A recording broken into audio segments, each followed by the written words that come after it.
If you're applying for a green card in 2026 and you make even one of these 5 mistakes, your entire application could be rejected, your fees could be lost, and your immigration timeline could be delayed by months or even years. I know that sounds terrifying, and if you've been feeling anxious about your green card process, you're not alone. Between confusing forms, conflicting advice online, and stories of people getting denied for reasons they didn't even understand, it's easy to feel like you're walking through a minefield blindfolded. I'm Saqib, and you're watching Global Immigration Updates, where we break down immigration news and procedures with facts, not fear, and no rumors. If you're tired of clickbait and panic, you're in the right place. Let me walk you through the 5 most costly mistakes people make when applying for a green card, why they happen, and more importantly, how you can avoid them. These aren't theoretical problems. These are real errors that lead to real denials, and understanding them now could save you thousands of dollars and months of stress. Mistake number 1 is submitting an incomplete application package. This sounds simple, but it's shockingly common. When you file for a green card, whether it's through family sponsorship, employment, or another category, USCIS requires specific forms, supporting documents, fees, and sometimes medical exams and police certificates. If even one required document is missing, your entire package can be rejected and sent back to you without being processed. That means your filing date is lost, your fees are not refunded, and you have to start over. People often assume that USCIS will just ask for the missing document later, but that's not how it works. If your package is incomplete at the time of filing, it may never even enter the system. The solution is straightforward, but requires attention to detail. Use the official USCIS instructions for your specific form, usually Form I-485 for adjustment of status or DS-260 for consular processing. Create a checklist. Double-check that every required document is included, that forms are signed and dated, and that you're using the current version of each form. USCIS updates forms regularly, and using an outdated version is another common reason for rejection. Mistake number 2 is providing inconsistent or conflicting information across your forms and documents. Immigration applications require you to provide the same information across multiple forms, interviews, and supporting documents. If your employment history on Form I-485 doesn't match what's on your tax returns, or if your address history conflicts with what you stated in a previous visa application, USCIS will notice. These inconsistencies raise red flags. Even if the mistake is innocent, like a typo or a memory lapse, it can lead to a request for evidence, delays, or outright denial based on concerns about fraud or misrepresentation. This is especially important if you're adjusting status from a non-immigrant visa like H-1B, F-1, or a tourist visa, because USCIS will compare your current application to everything you've submitted in the past. To avoid this, gather all your previous immigration documents before you start filling out your green card application. Review your prior visa applications, I-94 records, travel history, and tax filings. Make sure your current application is consistent with your history. If something has changed, like your marital status or employment, explain it clearly with supporting evidence.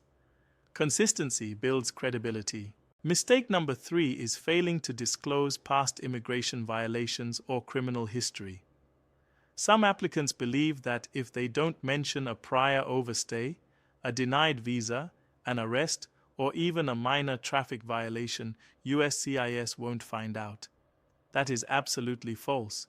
USCIS has access to extensive databases including your travel records, prior visa applications, criminal background checks, and even social media in some cases. Failing to disclose something that USCIS already knows about or will discover during your background check is considered misrepresentation.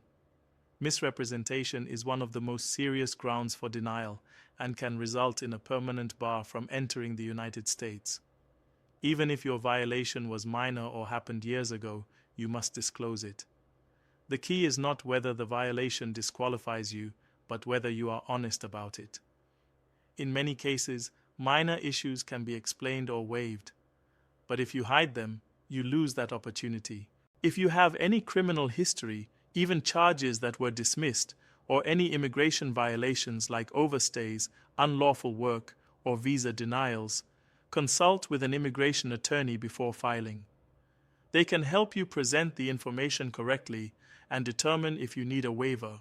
Mistake number 4 is not responding to requests for evidence or RFEs on time or accurately. After you submit your green card application, USCIS may issue a request for evidence if they need additional documents or clarification. You typically have a deadline, often 87 days, to respond. If you ignore the RFE, miss the deadline, or submit an incomplete or irrelevant response, your application will likely be denied. Many applicants panic when they receive an RFE and either rush through a response or assume it means their case is doomed. Neither is true. An RFE simply means USCIS needs more information to make a decision. It's a normal part of the process for many cases. The mistake is in how you respond. If you receive an RFE, read it carefully. Understand exactly what USCIS is asking for. Gather the specific documents or explanations requested. Organize your response clearly with a cover letter that addresses each point. Submit everything before the deadline and keep proof of mailing or submission. If the RFE is complex or involves legal issues like admissibility or eligibility, consider consulting an attorney. A well-prepared RFE response can turn a potential denial into an approval. Mistake number 5 is assuming that marriage to a US citizen or having a job offer automatically guarantees approval. Many people believe that once they're married to a US citizen or once their employer sponsors them, the green card is basically guaranteed. That's not true. Marriage to a US citizen makes you eligible to apply, but it doesn't make you automatically admissible. You still need to prove that your marriage is genuine and not entered into for immigration purposes. You still need to pass background checks, medical exams, and demonstrate that you're not inadmissible due to criminal history, prior immigration violations, health grounds, or public charge concerns. Similarly, having an approved employment-based immigrant petition does not guarantee your green card. You still need to meet all admissibility requirements, maintain valid status, and in some cases, wait for your priority date to become current. USCIS evaluates every application individually. Your relationship or job offer is just one part of the equation. You must also prove good moral character, provide accurate information, follow the rules, and demonstrate that you're not a security or public charge risk. Don't assume anything. Treat your green card application as a serious legal process that requires preparation, honesty, and attention to detail. Now let me address a few rumors I've been seeing online.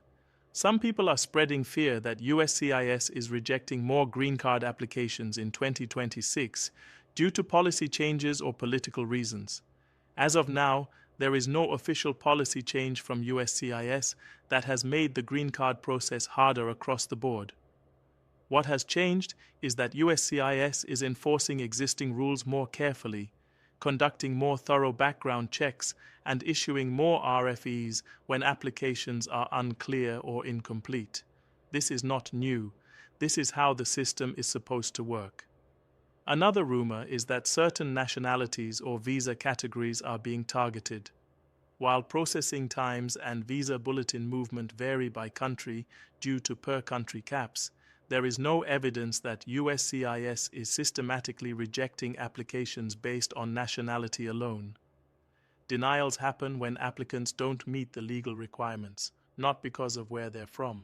If you're worried about your case, the best thing you can do is make sure your application is complete, accurate, and honest. So who is actually affected by these mistakes? Anyone applying for a green card, whether through family sponsorship, employment, asylum, diversity visa, or any other category. These 5 mistakes are common across all green card types. However, They are especially risky for people adjusting status from temporary visas, people with prior immigration violations, people who have traveled in and out of the US frequently, and people applying without the help of an attorney. If you fall into any of those categories, you need to be extra cautious. What should you do right now? First, if you haven't filed yet, take your time. Don't rush. Use the official instructions from USCIS for your specific form. Create a checklist and double-check everything before mailing or submitting online. Second, gather all your prior immigration documents and make sure your current application is consistent with your history. Third, if you have any criminal history, immigration violations, or complicated circumstances, consult with a licensed immigration attorney before filing. Fourth, if you receive an RFE, respond carefully and on time. Don't ignore it and don't assume it means denial. Fifth, stay informed by checking official sources like USCIS.gov, not random posts on social media or WhatsApp groups. Immigration rules do not change overnight. There are laws, regulations, and due process protections in place. Even if policies shift, you have rights, and there are procedures to follow. If this video helped you understand the green card process better, please subscribe to Global Immigration Updates and turn on notifications so you don't miss future updates. Share this video with anyone you know who's applying for a green card or feeling anxious about their case. And if you have questions about your own situation or want us to cover a specific immigration topic, leave a comment below. I read them and I use your questions to create helpful content. Remember, staying informed with facts is the best way to protect your immigration journey. I'm Saqib, and I'll see you in the next video.